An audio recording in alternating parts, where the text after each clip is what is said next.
Grasshopper here. Welcome to Axe and Allies Gaming Academy. And this is advanced training. We're learning all about Axe and Allies 1940 Global 2nd Edition. This is part 3, and in this episode we're going to talk about the game board, this map, and everything that we need to know about it. This is by far the largest playing surface of any Axe and Allies franchise game. And I even go so far as to say one of the largest playing surfaces of any board game out there. Let's take a closer look. Now, I encourage you not to skip this video. There's so much that we need to know here in order to become a good player. We need to understand the map. We need to interpret the information that it's telling us, whether we are learning a rule or fine-tuning a strategy. Now, I really love Axes and Allies right from the beginning because it reminded me of another game that I loved a lot, and that was chess. Now, I think, and this is a personal belief, I think that Axes and Allies and chess come from the same DNA. We've got pieces that are different, that move different, that are special and do different things. And we have the playing surface, which is divided into spaces, which dictates how those units move, how those pieces and tokens move on the board. And it's up to our minds to strategize how these units or our pieces move on this board and then ultimately wage war and win the game. So lots to understand here. We have sea zones, not seasons. Sea zones. We have territories, islands, lots of islands. We have neutral territories, whether they be pro-Axis or pro-Allies or strict neutrals. But let's get into the fundamentals here and the basics, and we're talking about spaces. Look at Belgian Congo here. Here's a space. And you can tell the size of this space by its borders. Now, here's a large space as well, Saudi Arabia. But obviously, it doesn't look the same. And here's an even smaller territory, British Somaliland. Now, you can tell that not all spaces are the same, but all spaces do the same thing, okay? And when it comes to movement, we've got a border here separating Belgian Congo from French Equatorial Africa. And the same thing here. We share a common border with Anglo-Egyptian Sudan. Belgian Congo shares a common border right here with Kenya. You can tell just how many adjacent territories that you can go into from Belgian Congo if you had a unit there. Now, once we get into the video about movement, obviously an infantry, which has a movement point of 1, can move from one territory into the next, divided by the border. Now look down here, and we have a border as well. However, it's a coastline. Now, 72 Sea Zone is sharing a coastline with Kenya. So we consider this sea zone adjacent to Kenya. And we consider Kenya adjacent to Belgian Congo. Obviously, French Equatorial Africa is not adjacent to Kenya. It does not share a border. Now, this is where it gets simple. Black spaces, white spaces on a chessboard. But what about the different units? Well, we're going to have to talk about the movement points of each unit in a separate video. But what's important to understand here when learning about the map is that every millimeter of real estate on this map is divided into spaces, whether they be really large like Saudi Arabia or really small like Fiji Island. Now, and again, we will talk about movement, and it's important, but there's two parts to it. The unit that's doing the moving and the spaces in which the unit is moving through. We have an island, Fiji. Now, just because I see 3 separate dots there does not mean that there are 3 separate spaces. Now, if you look at Fiji and the roundel emblem, that is going to tell us something about this territory. Let's go look at another one here. Let's look at Kazakhstan, and we see a large border, and it's just one space. It's adjacent to many different spaces. But we also see a name here, Kazakhstan, with a roundel. And what's different from Fiji is it also has a value. Let's go again and let's take a look at, say, Eastern United States. Now, we have a territory with borders. We also have a coastline, which is a border to a sea zone. And here we have Eastern United States with an emblem and a value 20.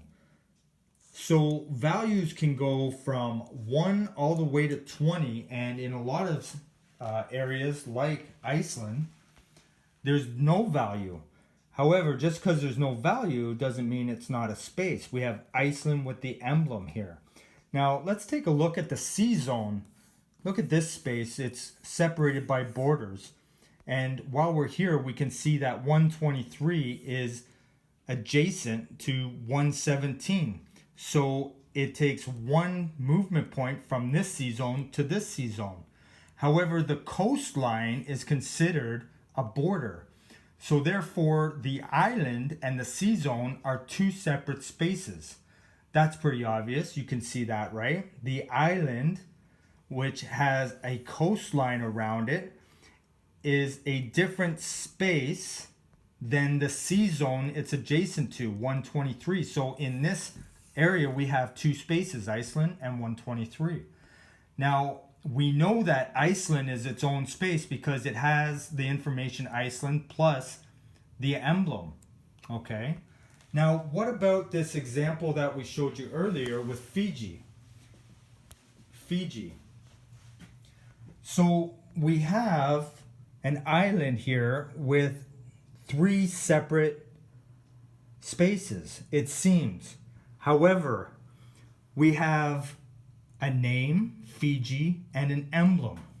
When we have a sea zone with 1 name and 1 emblem, then the island or island groups are considered to be 1 territory. This is really important to understand.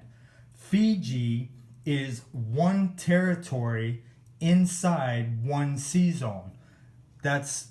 So we're not going to look at the geographical, and same here, we're not going to look at the geographical separateness of the art of the island group itself, okay? If your unit is on Fiji, it's on all of it, okay? It's not here or here or here. Some people get confused with that. Now, here, there wouldn't be any confusion, right? Because there's only 1 island there. So you're thinking 1 space. But the Gilbert Island information with the roundel tells us that it's all just 1 space. Look up here at the Marianas. You get what I'm saying, right? So even though there's a lot of islands there in the Marianas, because we have a title and a roundel, and sometimes, like Philippines, we have a value, okay? And you can see that there's so many island groups around there, around the Philippines. It is just 1 territory within 1 sea zone, okay? Now, if there were, and I'm not sure if there's a good example that I can show you, but, and I'm just scanning here, but if there were 2 island groups in the same sea zone, they would have to have their own information to be different, to be separated. Let's take a look at Dutch New Guinea here. And what we have is an island, but it's separated in half. We have a border here, so it's not all 1 island. You can get from New Guinea to Dutch New Guinea, and that would mean 1 movement point. Now this sea zone here cuts right through the island. Therefore, 46 is not adjacent to Dutch New Guinea, and 45 is not adjacent to New Guinea.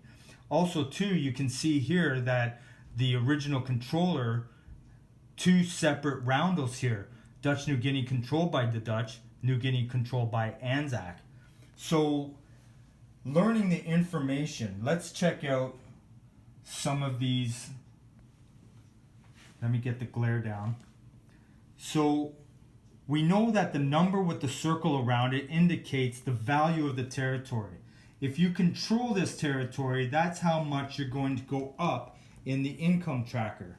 If you lose this territory, that's how much you're going to go down in the income tracker. So, like I said, from 1 to 20 and everything in between can be the value of these territories, including 0. Iceland, for example, 0. Java, 4. Borneo, 4. Celebes, or Celebes, 3. However you want to pronounce that. But let's look at more information. We've got the name. Remember, the name is important. If it's got a name, that means it's a territory. It's officially a territory with a name. Now, it also comes with a roundel. This is what's going to tell us is the original controller. Now, we have to clear something up, and this is a perfect example. Look at the coastline here. Look at Japan. In their starting setup, controls all these territories. Now, let's think about colorization or the borders. You can tell by the difference of color between the Chinese territories and the territories that Japan occupies that there's a difference. It seems like Japan is the original controller of those territories by the color. However, that's not correct. What tells us the original controller of the territory is the roundel that is printed on the territory. This is an originally controlled territory of China, not Japan. Japan owns it and controls it to begin the game. We don't need to put their roundel on it because of the colorization tells us that it's originally to begin the game controlled by Japan. This is a part of their 26 IPC starting income. However, when, say, Russia comes into Manchuria and attacks and controls it, Russia will not get the income for Manchuria because it is an originally controlled territory of China. Therefore, that becomes a liberation. Now, Korea, on the other hand, is different. Look at that. So Korea, the colorization of the territory along with Manchuria looks the same. However, the roundel tells us a different story. This Korea is an originally controlled territory of Japan. This is not. So the roundels printed on the map are telling us exactly what we need to know about the original controller. Now, when we investigate the rules further in later political situations and even combat, understanding who the original controller is in these territories that we either attack or liberate is going to be very, very important. So now we understand how to read the information off a territory. Now, the same for a sea zone is pretty straightforward. They're just numbered. We don't even really need to know the numbering in the back of our minds. Don't think that you have to memorize the numbering of these sea zones, okay? But there is information in these sea zones that we have to understand. And first and foremost is the fact of convoy zones. So not only is this a sea zone, but it's also a convoy zone. We're going to get into a whole video talking about convoys. But for now, we need to interpret the information that the map is giving us. Again, a convoy zone there and a convoy zone there. More information that we need to understand is a kamikaze zone. So not only can a sea zone be a sea zone or a convoy zone? It can also be a kamikaze zone. There's some information there telling us that the sea zone 22, in which the Marianas, controlled by Japan, is a kamikaze zone. And we're going to get into a video explaining all about kamikazes. Now, what we need to understand next is neutrals, neutral territories. Now, I'm not going to get into everything here. Look in the Middle East, you can see that there's lots of neutral territories here.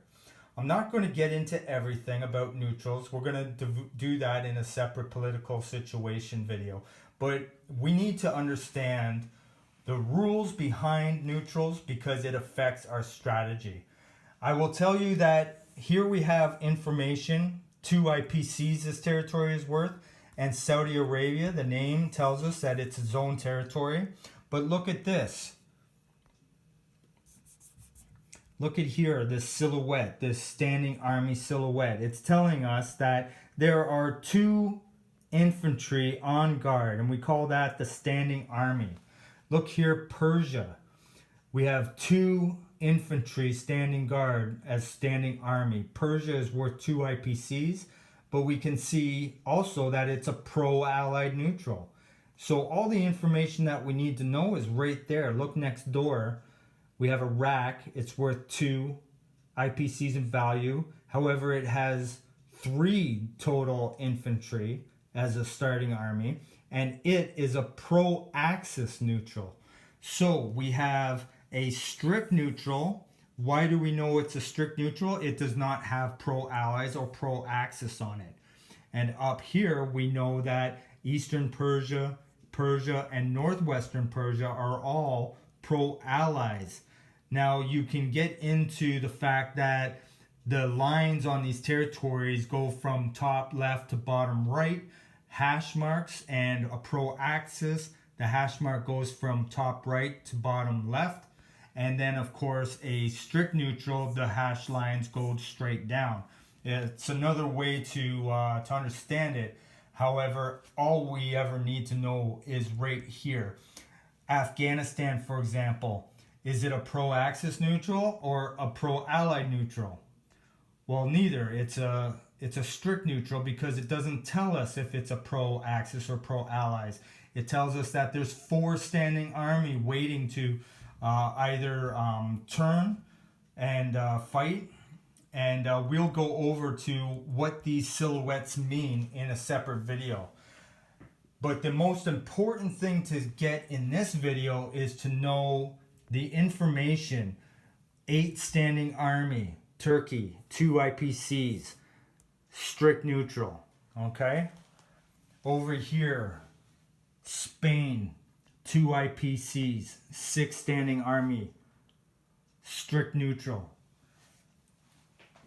Brazil, 2 IPC value, 3 standing army, and it is a pro-allied neutral. So again, it's very simple if you just know and understand how to read the information that the map is trying to tell you. For example, French Madagascar, okay, 1 IPC, original territory of France. Remember in the last video where France collected 19 IPCs? Well, this represents 1 IPC of the total 19 that they collect because it's part of their starting income. Starting income represents all the territories they control to begin the game, okay, and the total value of all of them. Now let's look at this Madagascar. It's a good representation of an island.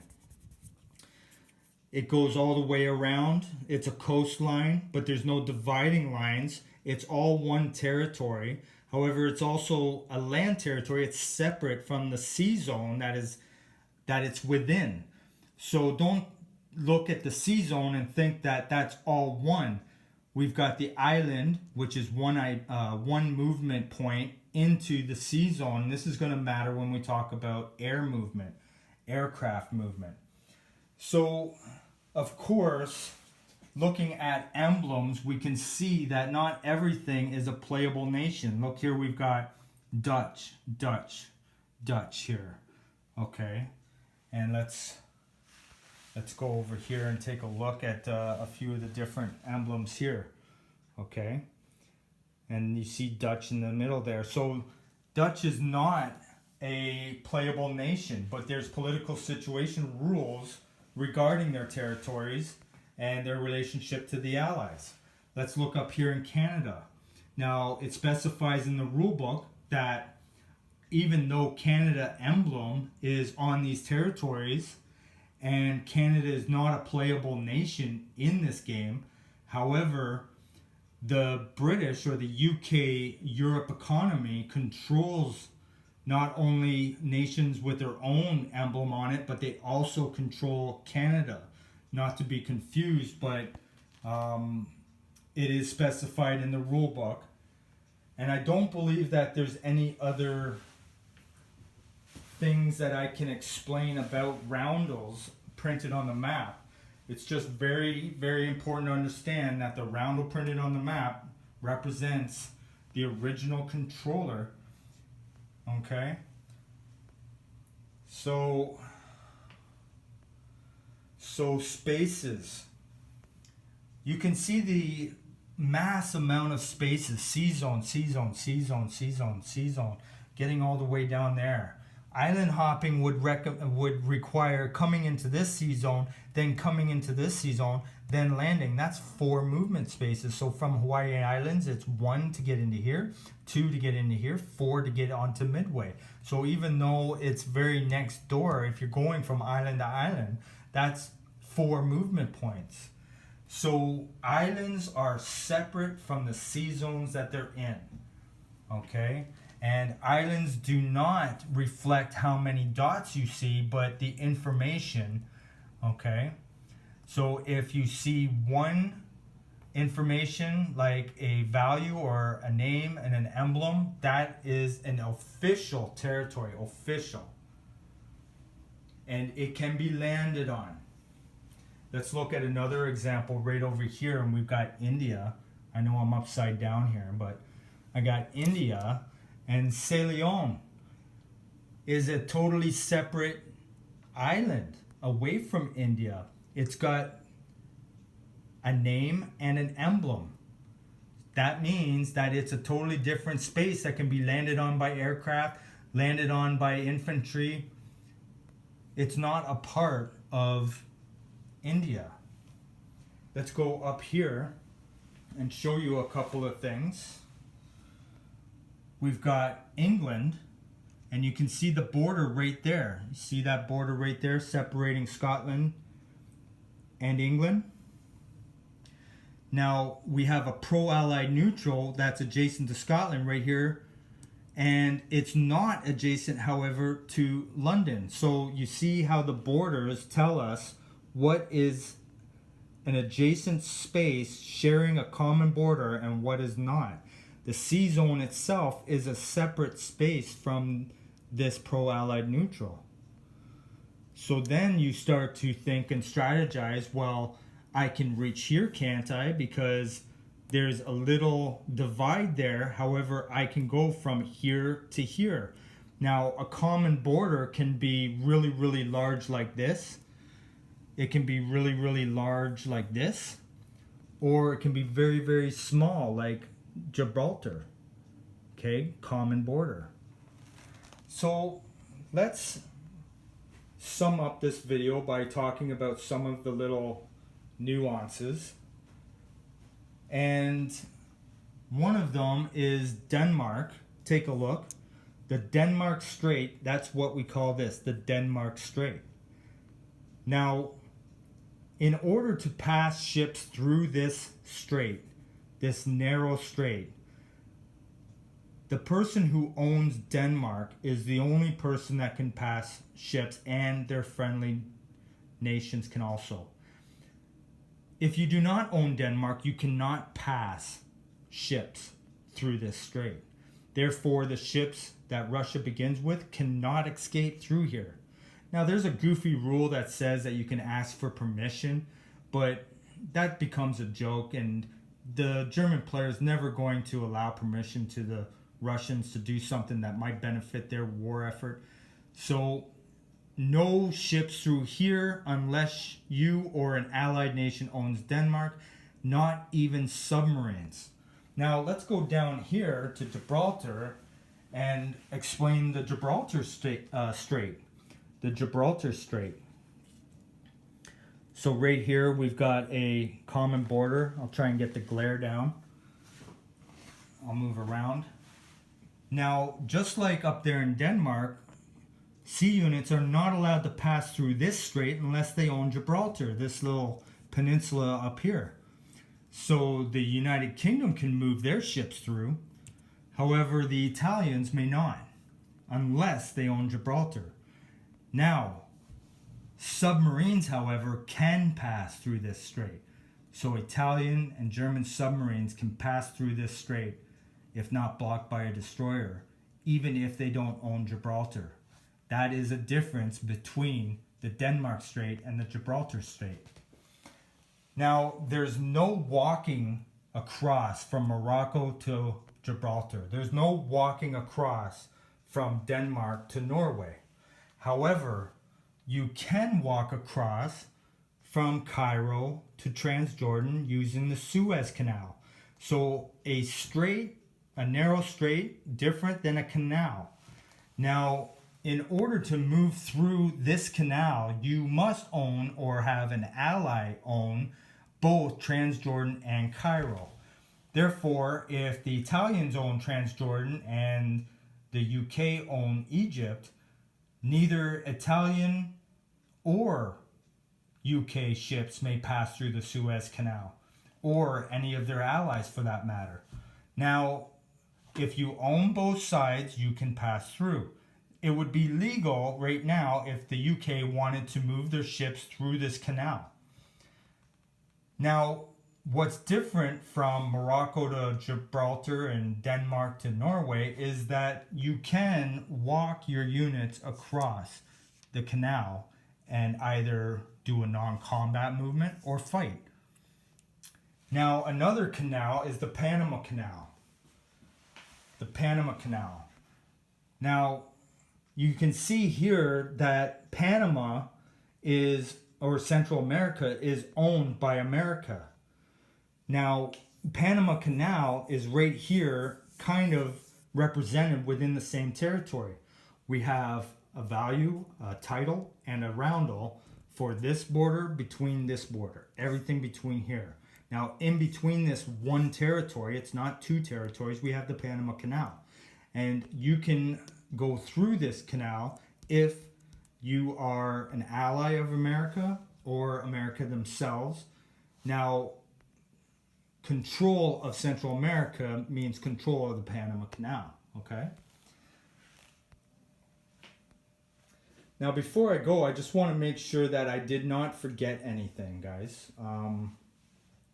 I know that sometimes I turn off the camera here and, let's take another example of another small island and look at here. Now, Cyprus, okay, let's take a look here. You see this island?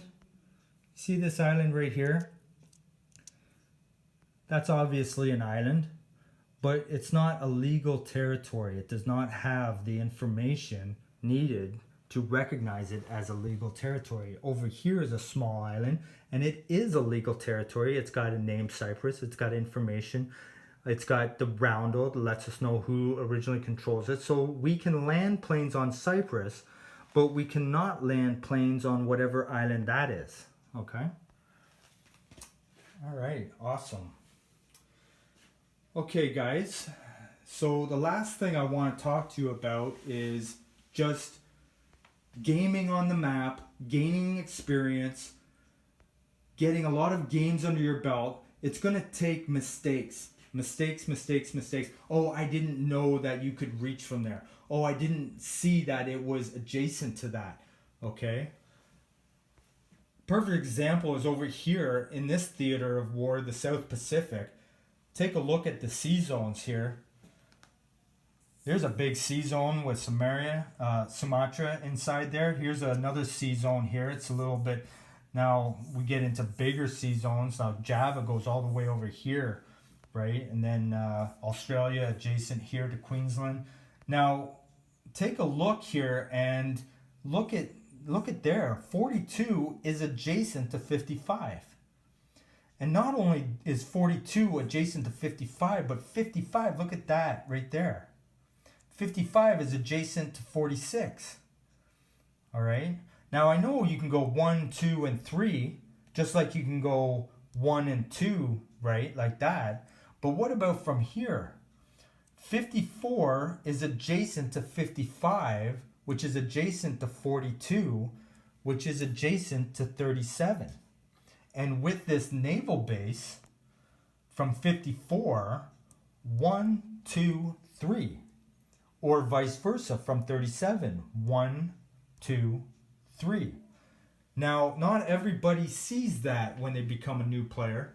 It takes experience and movement with ships, blocking and strategies and positioning down here to really get the feel of what can reach me, what can I reach, and how far away is it from blank, how close is it from blank. It's very interesting. It's very dynamic in the way it's not as simple as black square adjacent to a white square. You can really manipulate your strategies around how well you know the board. The more you know the board, the better player you're going to be. And that's why understanding this video and interpreting the information that the map has to offer you and studying it is part of what makes someone a good player. Okay, thanks a lot, guys. Really appreciate it. Love showing you guys the map because it's beautiful. And we're gonna get moving on. We're gonna get into political situations and all kinds of stuff. This is gonna be a very detailed video series going into depth of everything that at least I know about the game. And don't be intimidated. Follow along, and we're gonna have a lot of fun learning this game. You can share it with your friends, and this is Academy, and we're learning. And if you learned something from watching this video, that's great. That's well worth the time I spent shooting it. Appreciate it. Thanks to all my patrons. Thanks for sharing my videos, liking my videos. Thanks for leaving comments. May all your rolls be ones, and we'll see you in the next episode. Cheers.